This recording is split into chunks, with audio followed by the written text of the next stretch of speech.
ආයුබෝවන් මං අද ඔයාලට අරගෙන ආවේ ලේසියෙන්ම හදාගන්න පුළුවන් මුං කැවුම් රෙසිපි එකක්. ගොඩක් අය කියනවනේ සීනි වලින් හැදුවම මුං කැවුම් ගල් වෙනවා කියලා. ඉතින් ඒ ප්‍රශ්නෙට විසඳුමක් විදියට තමයි මේ වීඩියෝ එක මං අරගෙන ආවේ. ඔයා ජීවිතේ පළවෙනිම පාරට මුං කැවුම් හදන කෙනෙක් වුණත් පොඩ්ඩක්වත් බය වෙන්නේ නැතුව මේ රෙසිපිය try කරලා බලන්නකෝ. අඩු වියදමකින් පොඩ්ඩක්වත් ගල් වෙන්නේ නැතුව මෙලෙකට මුං කැවුම් හදාගන්න විදිය අපි එහෙනම් බලමු. තෙත හාල් පිටි ග්‍රෑම් 100යි, සීනි ග්‍රෑම් 100යි, මුං ඇට ග්‍රෑම් 100යි. ඊට අමතරව අපිට තව හාල් පිටි මේස හැන්දක් ඕන වෙනවා. ඒක අපිට ඕන වෙන්නේ ලෑල්ලට ඉහ ගැනීම සඳහා. දැවටුම හදාගන්න අපිට ඕන වෙනවා තෙත හාල් පිටි කෝප්ප 1යි, උකු පොල් කිරි කෝප්ප භාගයයි, පාන් පිටි මේස හැන්දයි, ලුණු කුඩු තේ හැඳි කාලයි, කහ කුඩු තේ හැඳි භාගයයි. මෙෂරින් කප් නැති යාළුවන්ට පුළුවන් ගෙදර තියෙන පීරිසි ඇඳු කෝප්පයෙන් එකක් ඕගොල්ලෝ හාල් පිටි ගන්නවා නම් ඒකෙන් භාගයක් පොල් කිරි අරගන්න. ඕගොල්ලන්ට මේ ප්‍රමාණයන් ග්‍රෑම් වලින් ඕනේ නම් මම වීඩියෝ එකේ ඉස්සරහා දාලා තියෙනවා. ඒකෙන් අරගන්න. හොඳ ඉඩ තියෙන භාජනයක් ලිපේ තියාගන්න.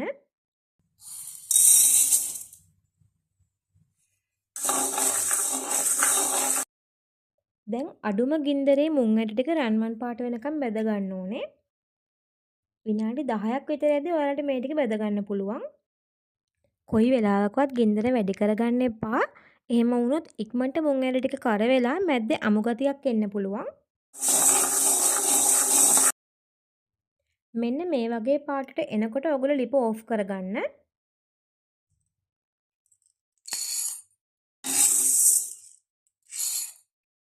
වෙනත් භාජනයකට මාරු කරගත්තාම අපිට ඉක්මනට මේ ටික නිවා ගන්න පුළුවන්. ඊළඟට හාල් පිටි ටිකත් අඩුම ගින්දරේ බෙද ගන්න ඕනේ. ඔයගොල්ලෝ මෙතනදී මේකේ වර්ණය වෙනස් වෙන්න දෙන්න එපා. අඩුම ගින්දරේ බෙද ගන්න. ඔයගොල්ලෝ අලුව වලට පිටි බදින්නේ අන්න ඒ වගේ බෙදුනහම ඇති.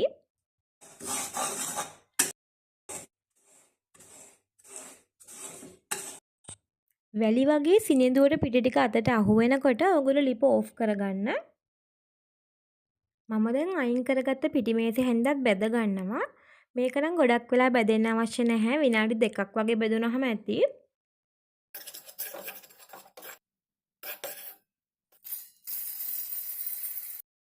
දැන් මුං ඇට ටික කොටා ගන්න ඕනේ. මම නම් සිනිඳුවට මුං ඇට ටික අඹර ගත්තා. ඔයාලා කැමති නම් කෑලි හිටින්න කොටා ගන්න. ඔයාලා හාල් පිටි අරගන්නකොට ෆ්‍රිජ් එකේ තියලා අරගන්නවා නම් ඒ වෙලෙම ඕගොල්ලෝ බදින්න එපා. ටිකක් වෙලා කූල් වෙනකන් තියන්න. මම කූල් පිටින් බෙදපු නිසා මගේ පිටි කැටදි හිටලා තියෙනවා. ඉතින් මම දැන් ඒ ටික හලා ගන්නවා. ඉතිරි වෙච්ච පිටි කැට ටිකත් මම ආයෙත් කොටලා අරගන්නවා. ඉතින් ඔයාලට මෙහෙම වුණේ නැත්තම් මේ පියවර කරන්න අවශ්‍ය නැහැ.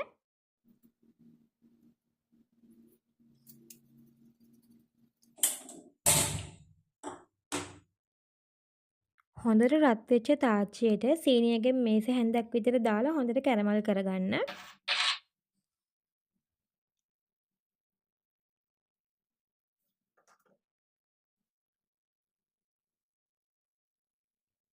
දැන් වතුර මිලිලීටර් 250ක් දාගන්න. ඒ කියන්නේ කෝප්පයක්. දැන් ඉතුරු සීනි ටික ඔක්කොම දාගන්න. ඊට පස්සේ නොනවත්වා හැඳි ගන්න.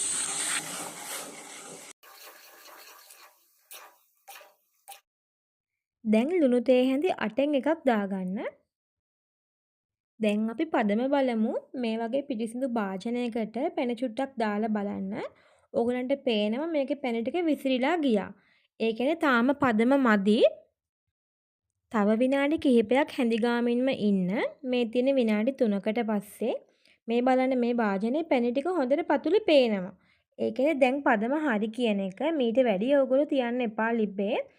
වතුර භාජනයේ පැන ටික දාපුවාම පැන ටික ගල් වුණොත් එහෙම ඒ කියන්නේ ඕගොල්ලන්ගේ පදම වැරදි.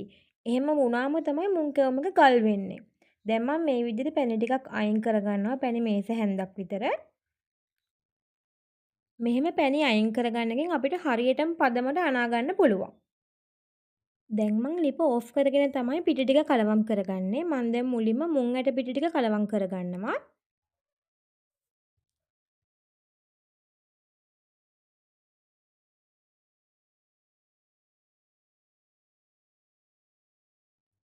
මම දැන් හාල් පිටි ටිකත් මේකට කලවම් කරගන්නවා. මෙතනදී විශේෂයෙන්ම කියන්න ඕනේ ඔයගොල්ලෝ ලිප පත්තු කරලා තියාගන්න අවශ්‍ය නැහැ. මොකද මේ හාල් පිටි ටික අපි හොඳට බෙදලානේ අරගත්තේ. මේකේ තව රෙසිපි එකක් තියෙනවා හාල් පිටි අමුවෙන් ගන්න එකක්. ඒකෙදි තමයි අපි අඩු ගින්දරේ හාල් පිටි ටික තඹ ගන්නෙ. ඉතින් අපිට හරිම ලේසියෙන් මේ විදිහට කලවම් කරගන්න පුළුවන්. මොකද අපි වේලාසෙලින් පිටි ටික බෙදලා අරගත්ත නිසා. දැන් මම ඉතුරු වෙච්ච පැණි ටිකත් මේකට දාගන්නවා. මම හරිම ප්‍රමාණයට අමුද්‍රව්‍ය ගත්ත නිසා පැණි ටික අහක ගියේ නැහැ. මට මිශ්‍රණය හදාගන්න ඒකත් ප්‍රයෝජනවත් වුණා. ඉතින් ඕගොල්ලන්ට පැණි ටිකක් මුලින් අරන් තියාගන්න කියන්නේ පදම වරදී කියලා බයට. මෙන්න මේ වගේ මිශ්‍රණයක් තමයි අපිට එන්න ඕනේ. මේක ඝනකමත් නැහැ, ඒ වගේම දියාරුත් නැහැ. පොඩ්ඩක් හයිය ගතියට තමයි තියෙන්නේ. හැබැයි අතේ ඇලෙන්නෙත් නැහැ. දැන් මුලින්ම අපි මේක වෙන භාජනයකට අයින් කරලා නිවා ගමු.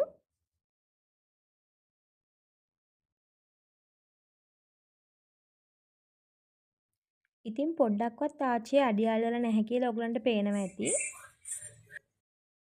අපි දැන් මේ පිටි මිශ්‍රණය හොඳට කලවම් කරගන්න ඕනේ. එතකොට ඉක්මනට නිවෙනවා. ඒ වගේම ගානට සෙට් වෙනවා. ඉතින් ඔයගලන්ට මේක අතින් උනත් කරගන්න පුළුවන්. මම දැන් මුලින් බෙදගත්තු පිටි මේස හැන්ද මේ වගේ ලෑල්ලට ඉහ ගන්නවා.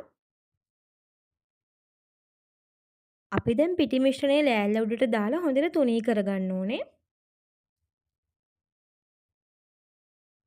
මෙතනදී ඔයාලට කෙසෙල් කොලයක් වුණත් පාවිච්චි කරන්න පුළුවන් තුනී කරගන්න. මම හදාගත්ත මිශ්‍රණයට මම පොඩ්ඩක්වත් පොල් තෙල් පාවිච්චි කරේ නැහැ.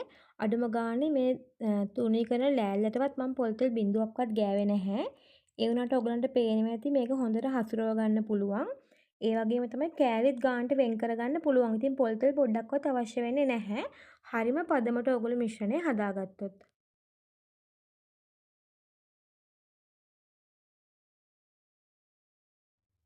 ඉතින් මෙන්න මේ වගේ ලේසියෙන්ම අපිට කෑලි ටික වෙන් කරගන්න පුළුවන්.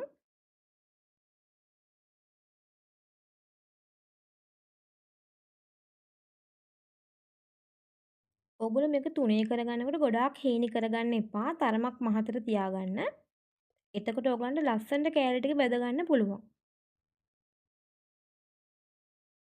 මම දැන් පිගානකට හාල් පිටි ටිකක් එහාගෙන මේ කෑලි ටික වෙන් කරගන්නයි හදන්නේ.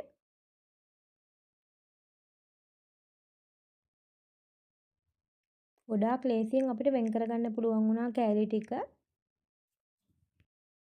අස්කොන් කෑලි ටිකත් එකතු කරලා ගත්තට පස්සේ මට මේ මිශ්‍රණයෙන් ලොකු කෑලි 17ක් විතර හදාගන්න පුළුවන් වුණා.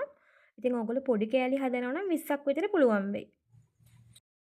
අපි දැන් පිටි දවටනය හදාගමු. හාල් පිටි වලට කහ සහ ලුණු එකතු කරලා පොල් කිරි ටික ටික දමා ගනිමින් අපි හොඳ උකු බැටර් එකක් හදාගන්න ඕනේ. ඉතින් මේ තියෙන බැටර් එක. දැන් අපි තාච්චියක් ලිපේ තියලා පොල් තෙල් දාගමු.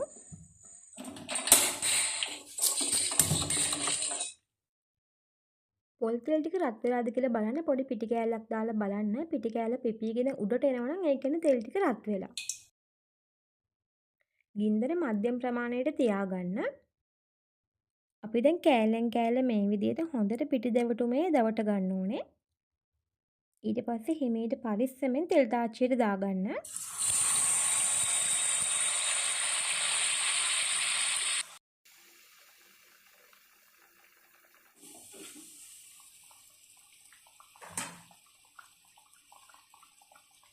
පැත්තම හොඳින් බෙදුනට පස්සේ ඕගලන්ට පුළුවන් තෙල් එකෙන් අයින් කරගන්න. ඉතින් බලන්න කොච්චර ලස්සනට අපේ කැවුම් එක බැදිලා තියෙනවද කියලා. දැන් තව එකක් බලමු.